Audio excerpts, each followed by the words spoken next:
अयोध्या के सुनहरे क्षितिज पर जब सूरज की किरणें धरती को छूने लगी, राजा दशरथ ने अपने चारों राजकुमारों, उनकी पत्नियों, ऋषियों, मंत्रियों और परिजनों के साथ प्रस्थान किया।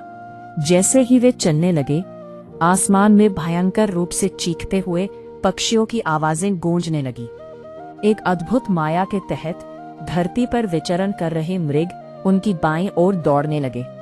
राजा दशरथ ने चिंतित होकर अपने गुरु वशिष्ठ जी की ओर देखा। गुरुदेव, यह कैसी माया है? पक्षियों का भयानक स्वर अपशकुन का सूचक है, वहीं मृगों का इस ओर जाना शुभ शकुन का संकेत देता है। दोनों प्रकार के शकुन एक साथ क्यों हो रहे हैं? वशिष्ठ जी ने शांत स्वर में उत्तर दिया, महाराज, पक्षियों की भयंकर ध्वनि से यही ज्ञात होता है कि कोई भयावह घटना घटने वाली है, पर मृगों का इस प्रकार जाना बताता है कि वो भयानक घटना सरलता से शांत हो जाएगी। चिंता न करें। लेकिन उनके शब्दों के बीच ही तेज आंधी आई और वृक्ष धरती पर गिरने लगे। तभी राजा दशरथ ने देखा कि भृगुकुल के ऋषि परशुराम उनके सामने खड़े हैं। उनकी भव्यता भयावह थी। बड़ी बड़ी जटाएं उनके तेजस्वी मुख पर बिखरी हुई थीं और उनकी आंखों में क्रोध की लालिमा थी। कंधे पर कठोर फरसा और हाथों में धनुष बाण लिए हुए परशुराम ने सभी का ध्यान अपनी ओर खींचा। ऋषियों ने आगे बढ़कर उनका स्वागत किया। परशुराम ने रामचंद्र से कहा, दशरथ नंदन राम, मैंने सुना है कि तुम महान पराक्रमी हो और तुमने शिव जी के धनुष को तोड़कर अपूर्व ख्याति प्राप्त की है।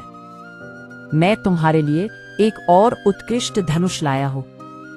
ये साधारण नहीं है, बल्कि जमदग्नि कुमार परशुराम का है। इसे लेकर तुम अपने शौर्य का परिचय दो। राजा दशरथ ने विनीत स्वर में कहा, भगवान, आप वेदविद ब्राह्मण हैं। आपने बहुत पहले ही क्षत्रियों का विनाश कर अपने क्रोध को शांत कर दिया है। कृपया इन बालकों को अभय दान दीजिए। यदि आपके हाथों राम मारा गया तो हम में से कोई भी उसके वियोग में जीवित नहीं रह सकेगा। परशुराम ने राजा की बात पर ध्यान नहीं दिया और राम से बोले, राम, संसार में केवल दो धनुष सर्वश्रेष्ठ माने जाते हैं, एक भगवान शिव के पास और दूसरा मेरे हाथ में। तुमने पहले धनुष को तोड़ डाला है, अब यह धनुष तुम्हारे लिए है।